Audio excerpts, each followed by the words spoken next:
The state of our union is strong and getting stronger. President Biden sending a clear message with the State of the Union address. We'll hear from New York lawmakers on their key takeaways from the president's big speech. Hello, welcome to Empire State Weekly. I'm John Gray in Albany. President Biden delivering his State of the Union ahead of November's presidential election. The president touting some of his administration's accomplishments, such as job growth and decreased inflation.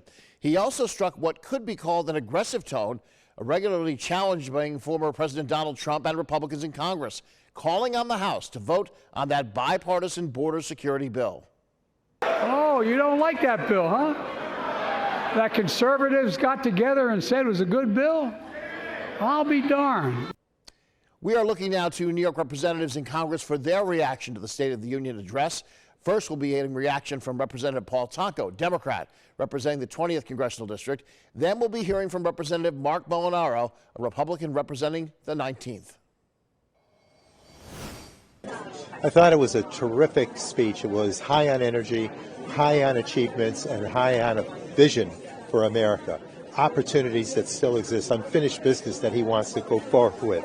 And I thought it was a speech of contrast, comparing the 4 years prior to his administration and now the differences. You know, tax cuts that favored just the very wealthy and drove our deficit, ballooned our deficit, compared to his reduction of the deficit and making certain that we worked from the middle out so that working families achieve most of those benefits of the tax cut.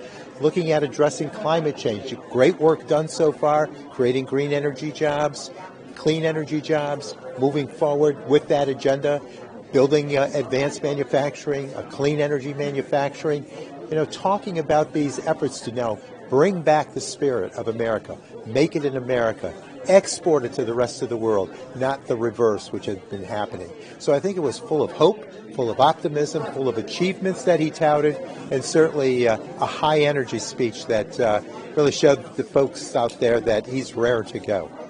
I think he hit it out of the park. I think that what he did here was showcase the contrast again, the difference between the previous administration and this administration, moving us forward rather than clawing us back, going back decades, removing rights for individuals, women's reproductive rights, certainly not addressing voting rights, suppressing the right to vote in many states. Seeing all of that activity, this individual president is about moving us forward, a vision for all Americans to be incorporated in that effort where we are all showing our full strength as a nation.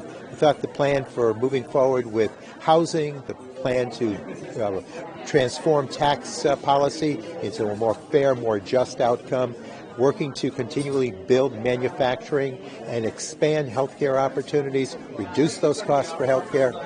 Absolute great agenda, I think, this evening.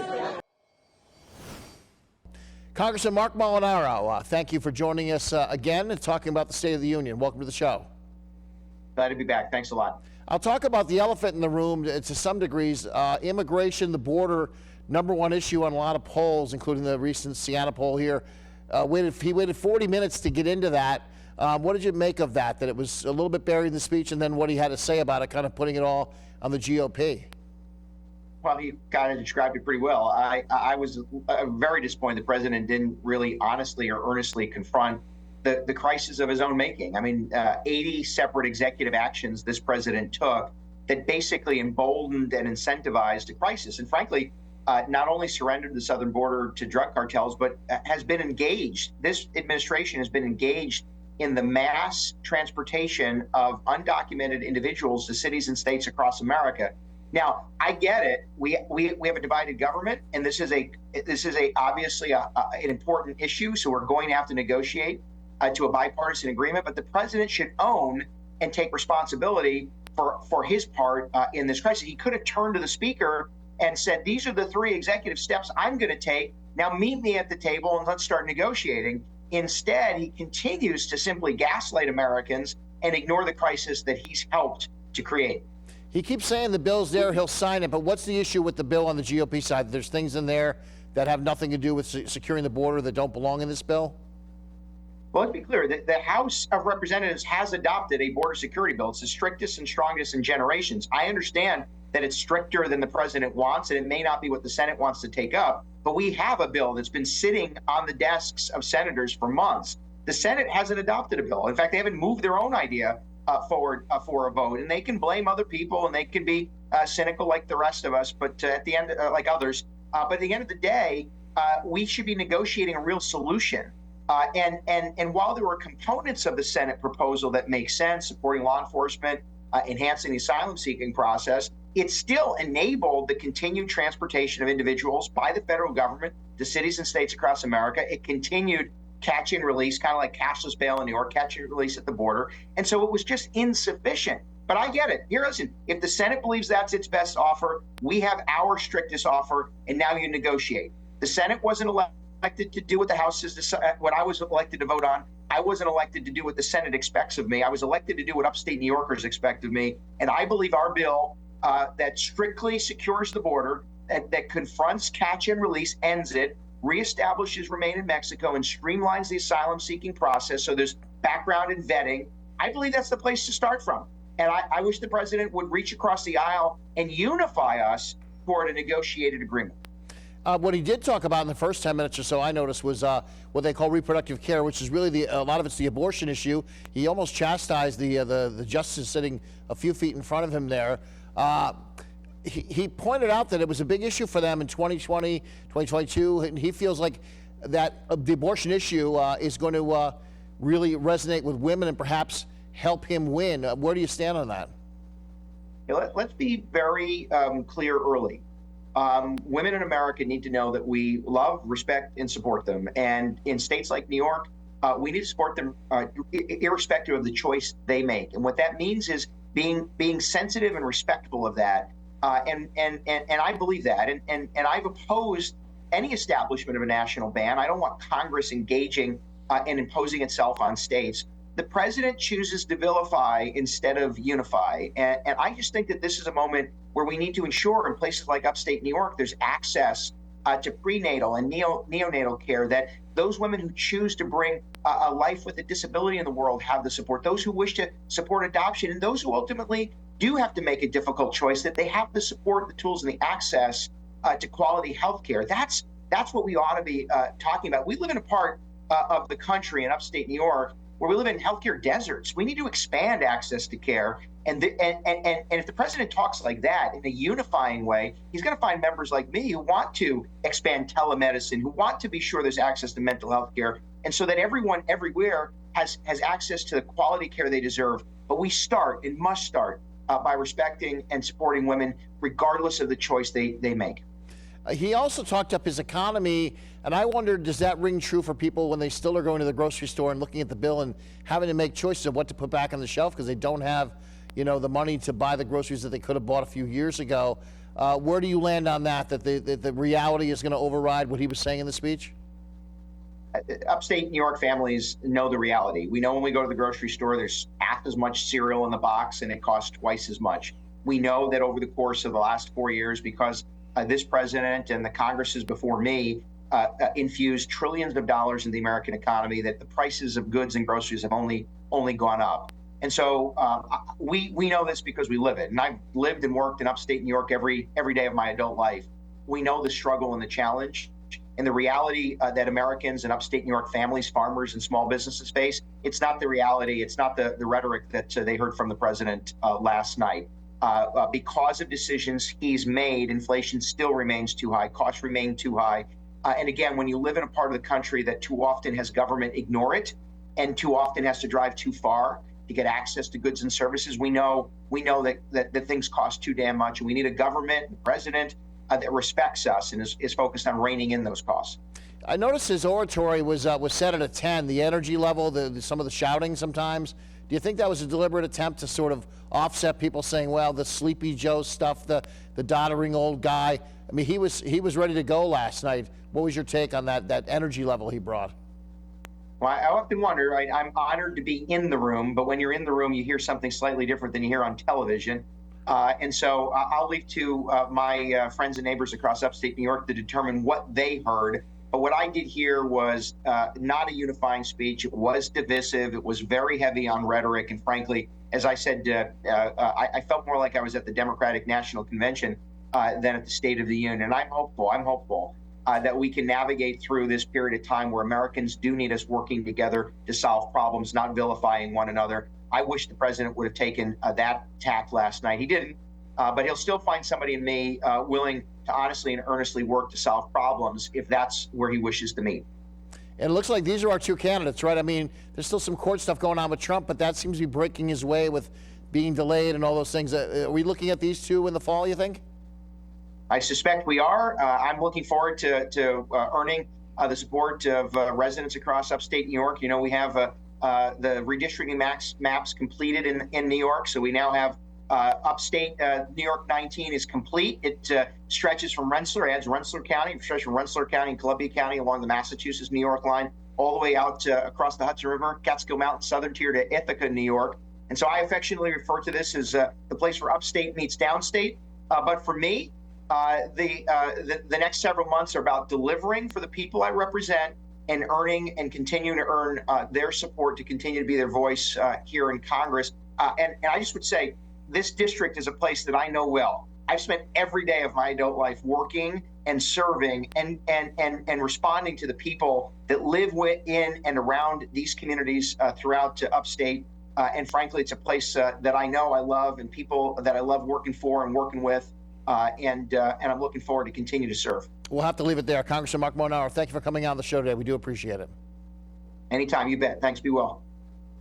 Coming up, another step in the state's progress towards possible reparations becoming a reality here in New York. When we return, we'll hear from a reparations expert on the next steps in the process as the top leaders in the state make appointments to study what reparations could look like. If you've got a comment or story idea, please let us know about it. Email us at news@news10.com. You can also reach out on X, formerly known as Twitter. We are at WTEN.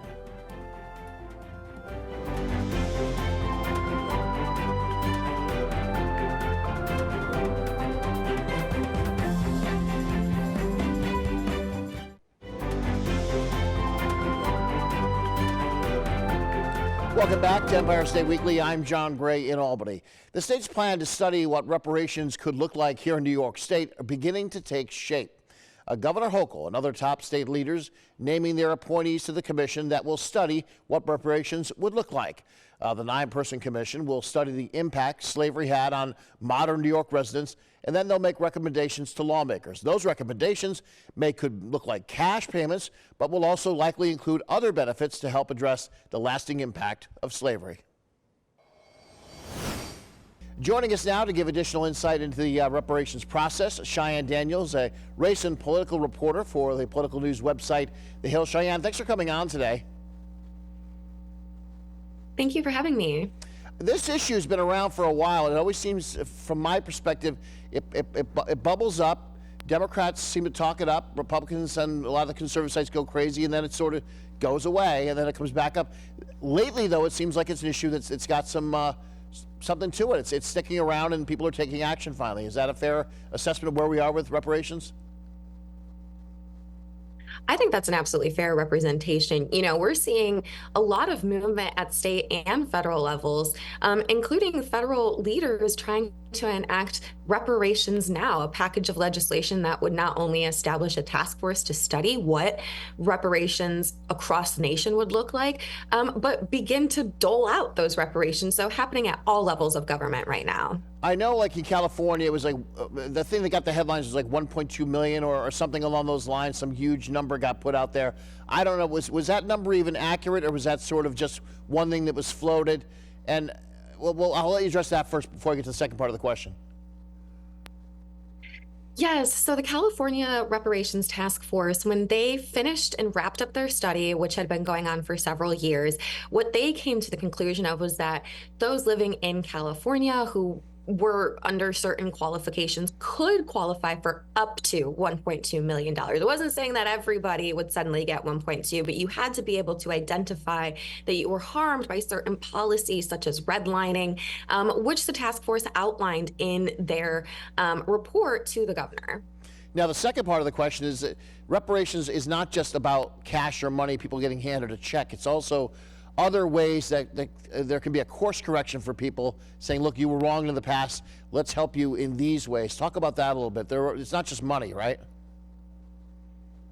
Exactly. One of the biggest things that you will see in a lot of these, if not all of these proposals for reparations, the number one thing is we need an apology. We are owed an apology, not just for slavery, but for decades of discrimination, including Jim Crow, including the decades of discrimination in healthcare, in education, in the workforce. So it really starts for a lot of these advocates and lawmakers with an official apology.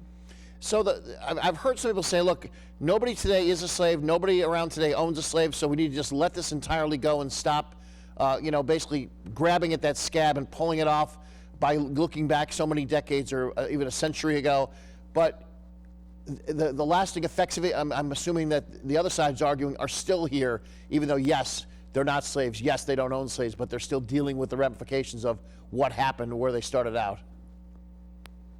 That's exactly right. What many proponents for reparations right now are saying is that, yes, slavery was, back to 1619, but when we look at where Black Americans have not been able to make strides, and most particularly the racial wealth gap, they're saying that's a legacy of slavery. It's a legacy of not just Jim Crow, but even laws that we had in place that weren't allowing folks, for instance, to be able to access higher education. That's where you see the push for affirmative action. But then also things where we say redlining was still a very real issue, and that wasn't just in the 1960s. And then they also point to another very big one is the discrepancies in healthcare and how that's literally taking people's lives away. And so very much so that for proponents for reparations, it's not just about slavery, it's about what happened after slavery that stopped Black Americans from obtaining the same successes as we have seen from our white peers. For those who don't know what redlining is, explain. I'm guessing what it means is you're Black, you're not getting a loan. You're Black, you're not getting the apartment. We're going to go with the other family.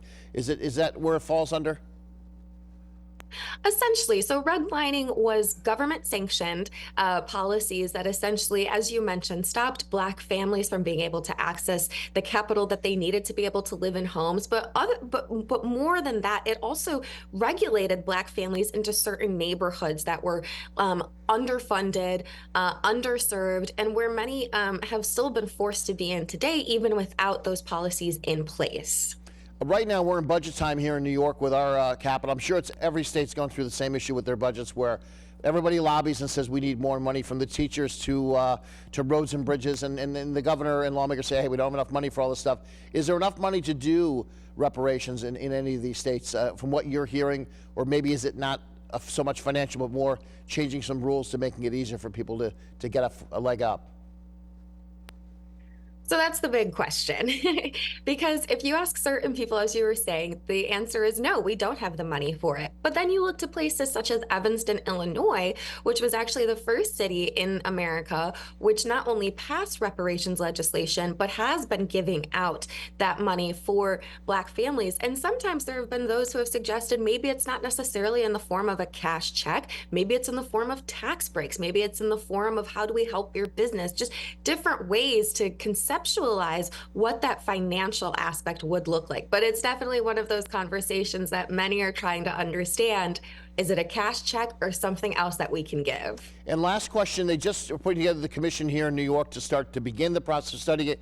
Based on what you said about California, that took a long time. People here who are in favor of this, I'm assuming, should not expect to see legislation in a few months. They're going to study for a while, aren't they? And then bat around these different options and see what's working. Yes, I'm assuming that we can go ahead and see this task force do the same as we saw in California, which is where they're really going to dig into not just what's happening right now, but really dig into what policies have existed over the decades in New York specifically that have continued to affect Black Americans for generations. They'll determine exactly how far back that should look, determine who would qualify. So do you have to be a direct descendant of a slave? Do you have to be a direct descendant of somebody somebody who was negatively impacted by these policies. And then they'll start to go into what, for instance, is the financial ramifications of being affected by that. And that's then when we'll start to see what a number could look like, such as the 1.2 million that California's reparations task force suggested. I have to close, but it strikes me as you're saying that, as much as some people might get angry about this, if you're a direct descendant of a lot of money, of a lot of wealth, you certainly are impacted by it, and you see it pass from generation to generation. It can be, on the other side, it'd be tough as well. We'll have to leave it there. Cheyenne Daniels from The Hill, thank you so much for coming on. We do appreciate it on a busy morning for you as well. Thank you. Thank you so much. Working to increase protections for those seeking in vitro fertilization. The steps New York lawmakers are proposing in the fallout of that landmark ruling in Alabama.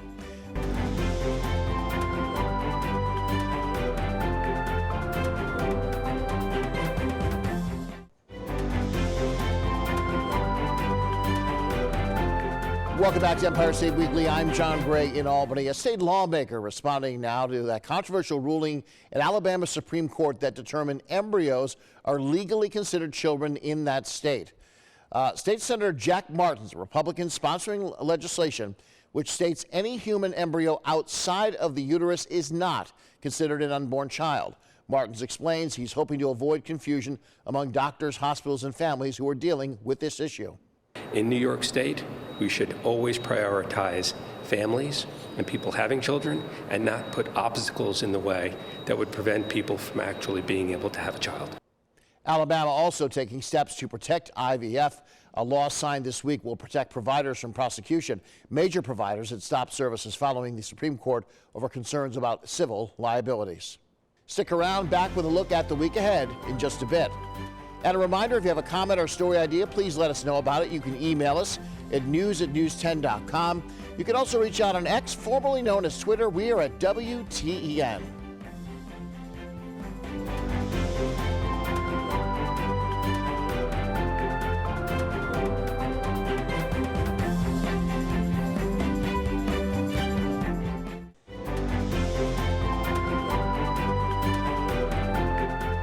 Finally, at Empire State Weekly, the Nassau County Executive is filing a lawsuit against the Attorney General's office. This after the AG, Letitia James, gave the county 5 days to remove a ban that's going to keep teams with transgender athletes from competing in sports events being held in county-owned facilities. James says the ban is a violation of New York's anti-discrimination laws. County Executive Bruce Blakeman, he argues that the ban is just following federal law and protects female athletes. We'll be sure to keep an eye on this developing story and bring you updates as they become available with analysis. For now, from all of us here at Empire State Weekly, I'm John Gray in Albany. We will see you right here next week. And a quick reminder, don't forget you can watch this show, Empire State Weekly, all over New York. Here's a full schedule of Empire State Weekly on 10 TV stations across the great state of New York.